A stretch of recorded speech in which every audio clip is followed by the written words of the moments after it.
Praise the lord. આજે આપણે યોહાન 20 તેની 24 થી 29 કલમ સુધી પ્રભુના વચનો જોવાના છે. અને આજનો આપણો વિષય છે, ઈસુ તમારી શંકાને વિશ્વાસમાં બદલી શકે છે. જ્યારે આપણે યોહાન 20મા અધ્યાયનો અભ્યાસ કરીએ છીએ ત્યારે ઈસુ અને થોમા વિશેની વાત આપણને જોવા મળે છે 24મી કલમથી 29મી કલમ સુધી.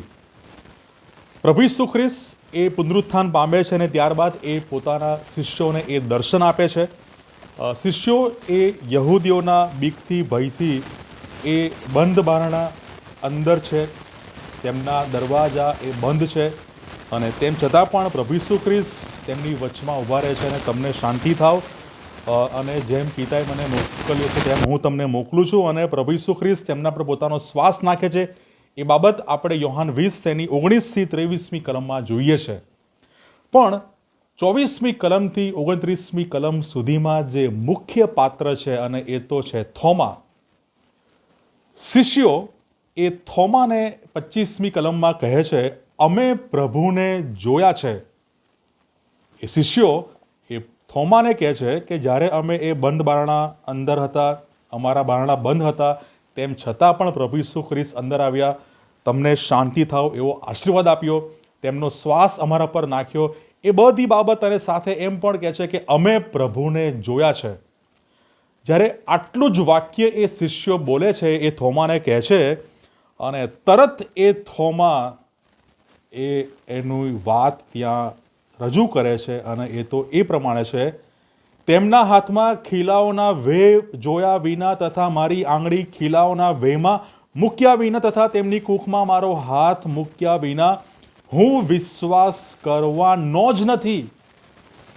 શિષ્યો થોમાને કહે છે, અમે ઈસુને જોયા, અમારા બારણા બંધ હતા, દરવાજા બંધ હતા, અમે ભયમાં બીકમાં હતા, તેમ છતાં પણ પ્રભુ ઈસુ ખ્રિસ્ત એ અમારી વચ્ચે એ ઊભા રહે છે, શાંતિનો આશીર્વાદ આપે છે, તેમનો શ્વાસ અમારા પર નાખે છે અને અમને એ તેડું પણ આપે છે. પણ થોમા ત્યાં તરત પોતાનો શંકાશીલ સ્વભાવ એ ત્યાં જાહેર કરે છે અને કહે છે, તેમના હાથમાં ખીલાઓના વેહ જોવા વિના તથા મારી આંગળી ખીલાઓના વેહમાં મૂક્યા વિના તથા તેમના કૂખમાં મારો હાથ મૂક્યા વિના હું વિશ્વાસ કરવાનો જ નથી. ત્યાં એક શબ્દ વપરાયો છે, જ. હું વિશ્વાસ કરવાનો જ નથી. જ્યાં સુધી હું એ ખ્રિસ્તને સ્પર્શ ના કરું ત્યાં સુધી હું વિશ્વાસ કરવાનો જ નથી. થોમા પોતાનો શંકાશીલ સ્વભાવ એ ત્યાં રજૂ કરે છે. અને 27મી કલમ આપણે જોઈ શકીએ છીએ, 8 દિવસ પછી ફરીથી એ શિષ્યો એ ઘરમાં છે, બારણા બંધ છે, અને આ વખતે થોમા તેમની સાથે છે. અને 27મી કલમમાં પ્રભુ ઈસુ ખ્રિસ્ત ફરીથી એ બંધ બારણા હોવા છતાં એ લોકો શિષ્યો એ રૂમની અંદર છે. 8 દિવસ પછી થોમા પણ તેમની સાથે છે, અને પ્રભુ ઈસુ ખ્રિસ્ત વચમાં ઊભા રહીને કહે છે, તમને શાંતિ થાવ. અને પછી એ સ્પેસિફિક થોમાને કહે છે, 27મી કલમ, તારી આંગળી અહીં સુધી પહોંચાડીને મારા હાથ જો, અને તારો હાથ લાંબો કરીને મારી કૂખમાં ઘાલ, અને અવિશ્વાસી ન રહે પણ વિશ્વાસી થા. પ્રભુ ઈસુ ખ્રિસ્ત એ શિષ્યોને આશીર્વાદ આપે છે, ફરીથી તમને શાંતિ થાવ. અને હવે તો એમાં થોમા પણ છે. પણ ત્યારબાદ એ આશીર્વાદ પછી એ સ્પેસિફિક એ થોમા સાથે એ વાત કરે છે, અને થોમાને કહે છે, મને સ્પર્શ કર, અને કહે છે, અવિશ્વાસી ન રહે પણ વિશ્વાસી થા. પ્રભુ ઈસુ ખ્રિસ્ત થોમાને સ્પર્શ કરવાનું આમંત્રણ આપે છે. પણ આપણે જાણીએ છીએ કે થોમા એ એવું કશું પણ સ્પર્શ કરતો નથી, પણ તરત એને પોતાની આત્મિક સ્થિતિનું ભાન થાય છે. અને થોમા તરત એ 28મી કલમમાં ખ્રિસ્તને ઉત્તર આપે છે, મારા પ્રભુ અને મારા ઈશ્વર. પ્રભુ ઈસુએ તો સ્પર્શ કરવાનું આમંત્રણ આપ્યું, પણ થોમા તરત જ એની આત્મિક સ્થિતિનું ભાન થાય છે અને તરત એ બોલે છે, મારા પ્રભુ અને મારા ઈશ્વર. જે તેના વિશ્વાસની સૌથી મોટી કબૂલાત હતી. તેના જીવનમાં વિશ્વાસની સૌથી મોટી કબૂલાત એ આ શબ્દો હતા, મારા પ્રભુ અને મારા ઈશ્વર.